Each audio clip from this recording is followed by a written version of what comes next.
Eh, Tadi Mas Fahri kan bilang kalau apa kultum itu kayak tausiah gitu sebagaimana di TV-TV kita biasa dengar gitu. Tapi kalau ini kan khusus ya suara sastra jadi bebas saja kita.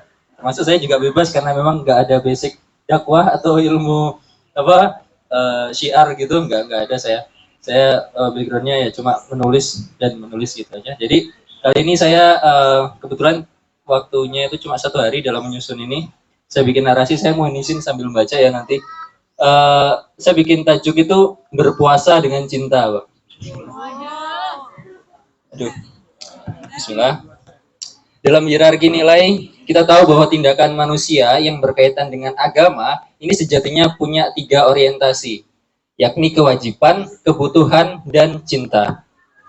Nah, yang pertama, orientasi kewajiban ini berarti kita menjalankan tuntunan agama sebagai pemenuhan kewajiban yang telah digariskan oleh Allah Subhanahu wa taala sebagai pertanggungjawaban atas keimanan yang sudah terpatri dalam hati kita. Jadi kurang lebih keimanan itu kalau dalam istilah hukumnya itu seperti kontrak gitu.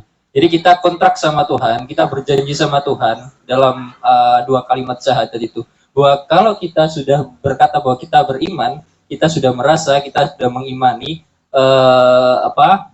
bahwa tiada sesembahan lain selain Allah, maka ya otomatis mau gak mau secara kewajiban kita harus menjalankan itu. Karena dalam hukum itu kalau boleh saya pakai istilah hukum itu ada pacta sunt servanda, bahwa kontrak itu mengikat setiap pihak yang membuat kontrak tersebut. Nah, ketika kita mengakui bahwa kita memang beriman dan berislam, maka konsekuensinya adalah kita harus menjalankan setiap perintah dan menjauhi setiap larangannya. Itu orientasi kewajiban.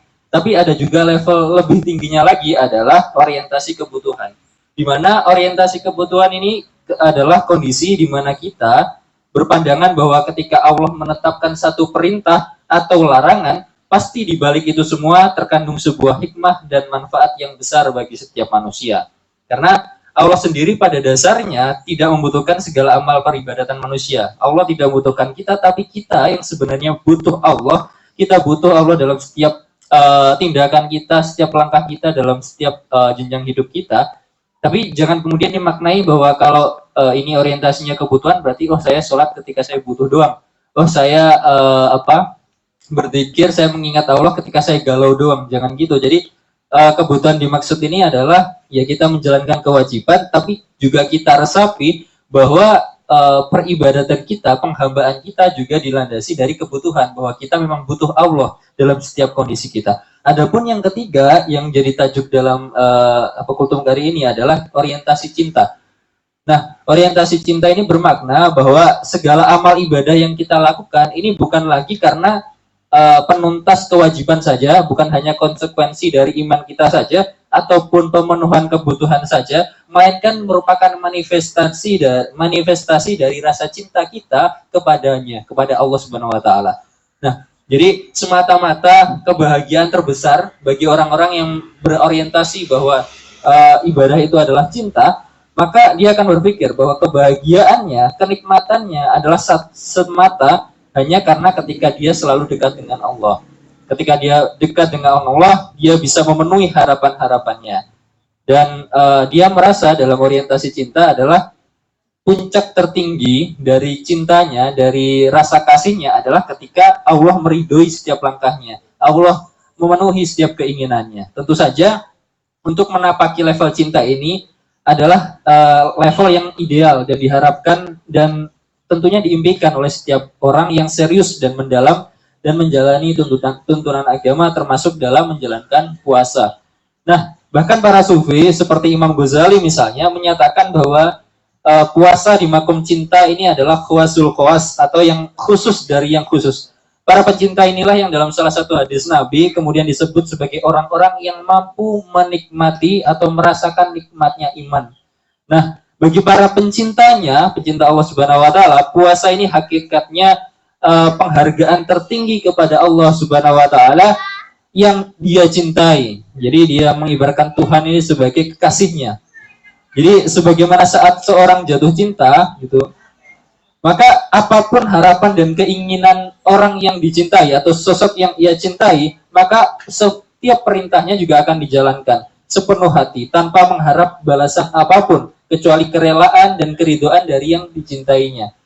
Nah, bagi para pencintanya juga, puasa ini hakikatnya adalah pembuktian, kita membuktikan kepada Allah bahwa cinta kita ini benar-benar dalam dari dalam darah kita. Puasa menampakkan kerelaan diri kita untuk berkorban demi yang kita cintai.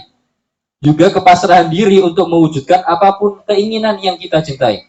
Puasa menampakkan dengan tegas bahwa segala sulit dan susah terasa mudah asalkan Dia, Allah Subhanahu wa taala, yang dicintai memberikan keridhaannya. Nah, bagi para pencintanya juga, bulan puasa hakikatnya adalah bulan pesta raya. Ketika Dia membuka pintunya lebar-lebar untuk sebulan penuh bersama kita dapat berdekatan, sebegitu dekat dengan Allah, lalu mereka, orang-orang yang cinta dengan Allah, akan melonjak gembira. Karena inilah saatnya, saat yang paling membanggakan itu, ketika kerinduan yang selalu berdekatan dengannya terlampiaskan sepenuhnya. Begitupun saat bulan mulia ini akan segera usai seperti saat ini, mereka akan terseduh mengalunkan air mata, karena mungkin nanti kita tak akan bisa sedekat kini. Pintu-pintu taubat dan curhat mungkin tak akan dibukanya selebar di bulan ini. Tapi bagi kita yang mungkin belum mampu menapaki makom cinta tersebut, bukan berarti puasa kita tidak ada harganya. Namun kesadaran kita untuk semakin meningkatkan kualitas ibadah, semoga mampu menghadirkan hidayah dan anugerah Allah sehingga kita juga mampu merambah ranah mulia tersebut. Nah, waktunya berhabis ya. Ada kisah nih, kalau boleh singkat ya, tentang seorang sufi penyair dari Syiraz Persia namanya Hafiz Ash-Shirazi. Saat Hafiz berusia 21 tahun, ia bekerja sebagai pembantu di toko roti. Pada suatu hari ia disuruh mengantar roti sama majikannya ke sebuah rumah yang besar. Nah, di sana dia melihat seorang gadis yang sangat cantik yang berdiri di teras rumah. Nah, Hafiz terpana dan jatuh cinta pada gadis tersebut. Tentu sang gadis tidak mempedulikannya karena kita tahu Hafiz ini ya orang biasa, orang miskin yang hanya seorang pembantu. Namun Hafiz sangat terpesona. Dia terlanjur jatuh cinta pada gadis tersebut sampai-sampai sosok Hafiz ini kemudian dikenal di Syiraz sebagai seorang penggubah hidung-hidung cinta, merayakan kecantikan sang gadis itu dengan puisi-puisi dan pujian-pujian. Sampai si Syiraz ini, si Hafiz ini terkenal di seantero Syiraz. Begitu berhasratnya ia memenangkan hati sang gadis, sampai suatu ketika seorang menyarankan dia untuk berpuasa dan berkholwat di makam seorang waliullah selama 40 hari 40 malam. Ia pun menjalankan saran ini. Setiap siang ia bekerja di toko roti sambil berpuasa, dan ketika malam tiba ia berkholwat dan berzikir sepanjang malam sambil memohonkan kepada Allah agar cintanya berbalas. Nah, oke. Dari kisah Hafiz ini kita belajar bahwa di level apapun puasa kita, mungkin masih di level kewajiban atau sedang mandek di level kebutuhan, namun kesungguhan upaya kita untuk menjalankannya akan dapat mengundang hidayah dan anugerah Allah. Nah, segala bentuk lapar dan dahaga kita persembahkan hanya untuk Allah, karena level kita adalah level cinta, mencintai Allah. Semoga puasa dan setiap amal ibadah kita di bulan suci ini diterima dan diridhai oleh Allah Subhanahu wa taala, serta insya Allah kita semua masih dapat diperjumpakan dengan bulan mulia ini di tahun depan. Amin amin ya robbal alamin. Mungkin itu saja dari saya. Mohon maaf apabila ada salah tutur kata. Wallahul muwaffiq ila aqwamit thoriq. Wassalamualaikum warahmatullahi wabarakatuh. Dinas Perpustakaan dan